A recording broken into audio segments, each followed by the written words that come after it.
Hey everyone, what's up? Today we're going to talk about something very, very important, and that is how technology screws up your English. Okay, just a sec. Let's all agree that we love technology. Let's all agree that technology has made English more accessible. Otherwise, you wouldn't be here watching this, and I wouldn't be here making this video for you. And imagine like a world where we would have never met. That would be a horrible world. So thank God for technology, because it's such an incredible tool for learning languages. However, it can also make you very, very lazy. Actually, not you, because I know you're a hard worker. I know it. I see you. I see you every day here watching my videos, practicing with me. I get it. You are not lazy. But your brain can be a little lazy. So we're going to talk about that. But before we talk about English, let me tell you a little story that will illustrate what I'm trying to say here. When I was 17 and a half, I got my driver's license. And at first I just drove around town. And then I started driving to my friends that lived outside of the city that I used to live in. And I didn't have a phone, didn't have a cell phone. Yes, I'm that old. And no GPS. I don't want to put any labels or anything, but let's just say that when it comes to navigating through space, I'm not the most oriented person, okay? I'm not going to be the one that you put in the desert telling her, okay, find home. It's just not going to work for me. I mean, I'm much better with speaking to you right now, right? Every person has their own strengths. This is not my strength.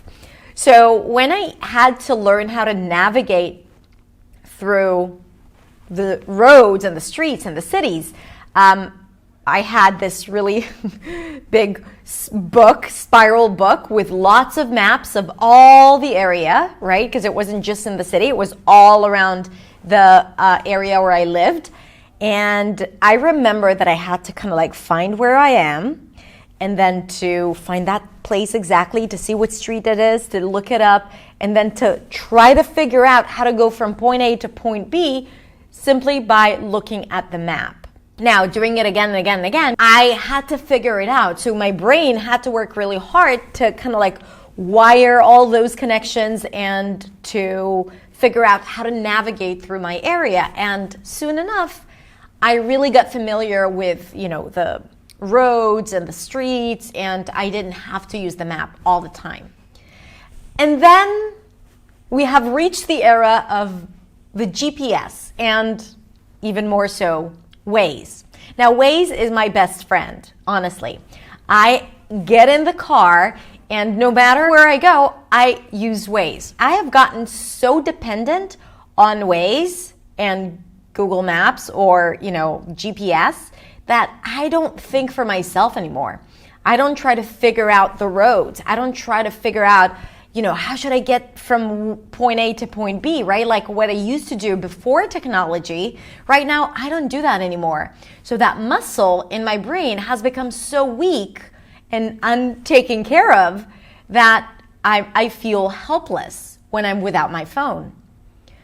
So because I don't have that skill of remembering roads or streets, because I haven't been practicing it, then I have become really bad at navigating without a GPS. So technology has simplified my life significantly. Believe me, I do not want to go back to that map book that I had to look into every time I got lost. No, I don't want that.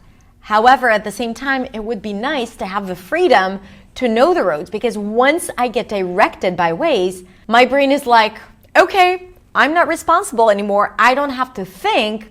I'm on autopilot.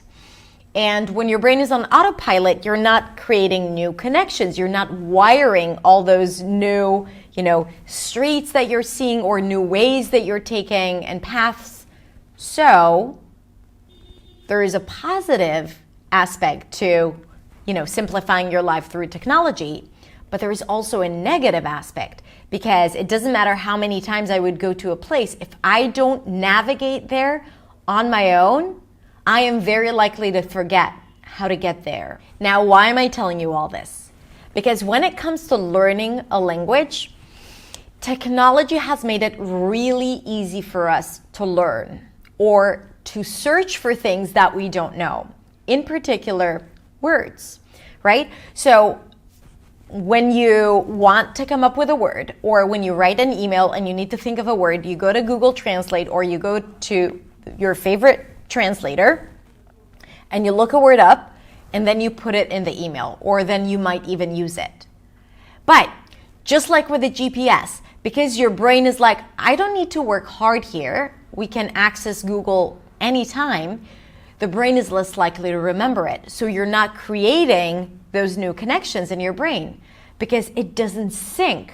It just floats through your brain. It goes from your eyes to your brain, and then it goes out through the ears or something, or the nose maybe, right? But it doesn't stay because you haven't branded it in your brain. So while it's easy to retrieve information, it's hard to retain it because your brain is not used to it. There is no need, right? So even if you think that you got it, you're less likely to remember it. And then starts the frustration. I've looked up this word before. How come I can't remember it? How come I can't use it? I mean, your inner critic is just sitting there waiting for an opportunity to get all judgmental and annoying and to say all those negative things about you, right? So here's a good reason. You didn't remember something that you looked up just yesterday. But again, your brain is not trained to remember those words. So what you need to remember is first to become aware that that's the situation and not to get pissed off at yourself, but to be patient and to understand that if you truly want to remember, you need to create those connections. So this is what we're doing here. We're raising this issue. And to recognize that every time you go and look up a certain word, right, it's not going to stick unless you do something active with it. Okay, it's not going to stick. Your brain is not capable of retaining it if you've looked it up and you kind of like moved it along. Same thing with grammar, right? Like sometimes you're like, oh, open doors to or open doors for? To or for? And you can't decide on the preposition. So you go to an English forum and you find the answer and you're like, great, I'm going to use it. And then you forget it next time, right? Because something in the process of receiving that information has not registered, right? The part where it registers and sinks in, we skip it because we move it forward. And also we haven't built that muscle. The brain is a muscle. So we haven't built that muscle to help you understand how to take that information and to make it useful. So developing awareness. Now you're aware and you're welcome. The second thing is to recognize if there is something that you truly need to retain, to remember, that you want to use in the future. Because sometimes it's okay to look up for a word and to be like, I mean, it's not a word that I would use every single day or once a week. It's a word that I might use, when I write emails every 6 months. Then you can be like, okay, I don't have to do the whole learning process with this word. But words that you need or grammar structures that you need and you keep looking up for them. And even though you know them, you need to understand that you need to do something differently with them. And that is where the whole idea of building pronunciation confidence comes into play. So I've told you before, when it comes to speaking, it's basically, speaking is just a collection of habits, pronunciation habits, the words you use, the grammar structures that you use. So if you want to take a word, a new word, and make it more available, you need to get into the habit of using it consistently and confidently. So confidence comes from the ability to pronounce it clearly, right? Like first you need to know that you know how to say the word. So your brain is not tricking you because you're afraid that you might mispronounce the word. So your brain is like, don't use this word. Don't use this word. You don't know how to pronounce it. Don't use it, right? Sometimes the subconscious brain will tell you that, and this is why the word is not going to be available. So you want to have the confidence that you know how to say the word, clearly, okay? That is the first step. So learn how to pronounce the word. A simple Google search. You've already looked up for this word, right? So look up at how to pronounce it, how to pronounce X, just Google it. You'll see it, and then you repeat it 10, 20, 30 times. Now, I've outlined this process in this video right here, and you can watch it there. I'm just gonna do a little recap here for those of you who haven't watched it or have forgotten about it.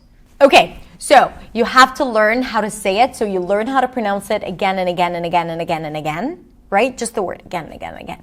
Develop the pronunciation confidence of saying the word, okay? So it starts, you say it, you hear it, you see it.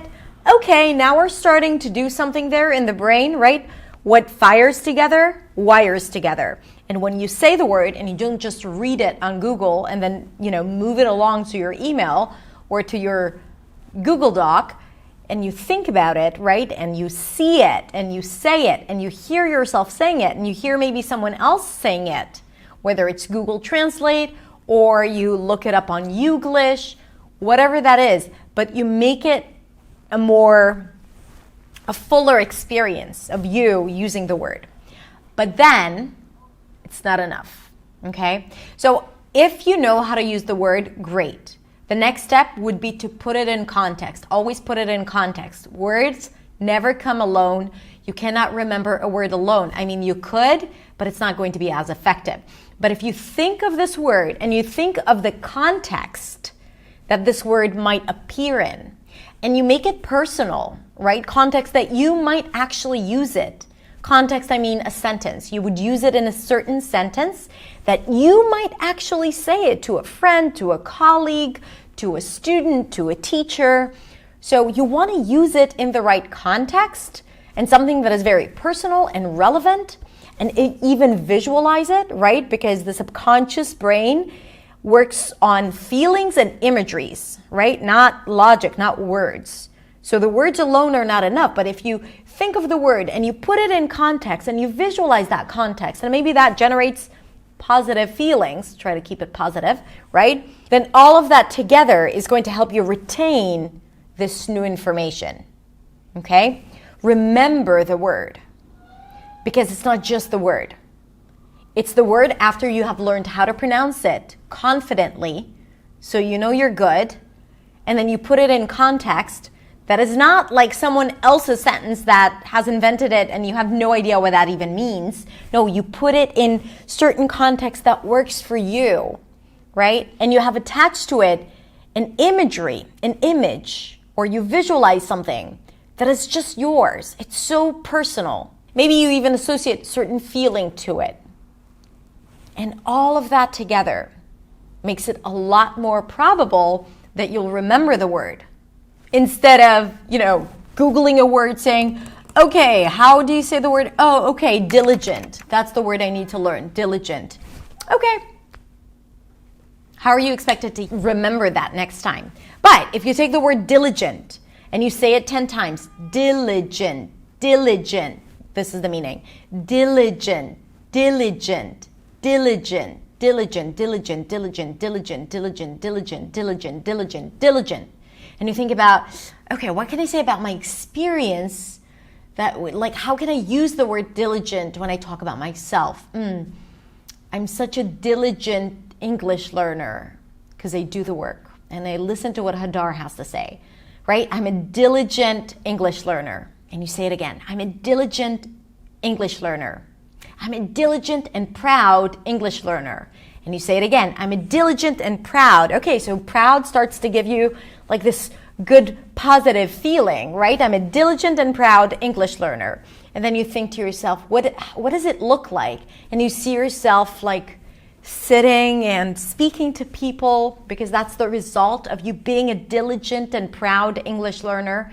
I'm a diligent and proud English learner. So now you have that visualization of, the result of what it is that you're saying, and you're saying it and the emotion is positive.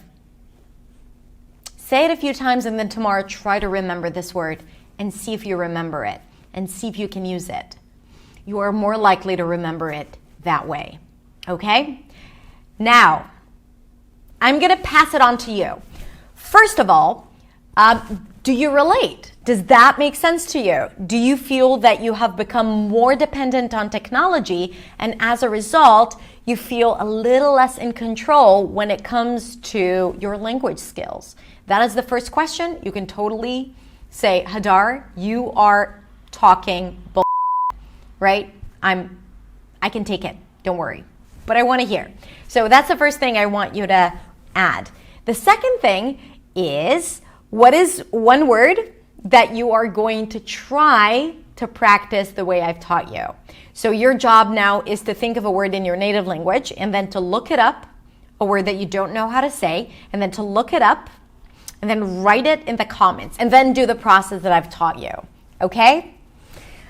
Also, check out the other video I have about building pronunciation confidence to build your vocabulary. And if you're really into vocabulary, there's also my philosophy around what you should even focus on when it comes to building your vocabulary or expanding your speaking vocabulary. Because let me tell you this, it is not about learning new words. I'm going to say it as it is. It's not about learning words that you don't know. And part of what I'm talking about is the reason why.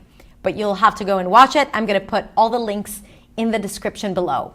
And finally, if you love that idea of building pronunciation confidence, check out my Sprint Master, which is a 10-minute drill for 30 days. So these are 30 drills, I call them sprints, of building pronunciation confidence of words, sounds, and grammatical structures. Highly effective and a lot of fun. So you can check it out as well in the description. Thank you so much for being here. I really appreciate you and your work. I know you're a diligent student and I respect you for that so very much. Have a beautiful, beautiful week and day and hour, and I'll see you next week in the next video. Bye.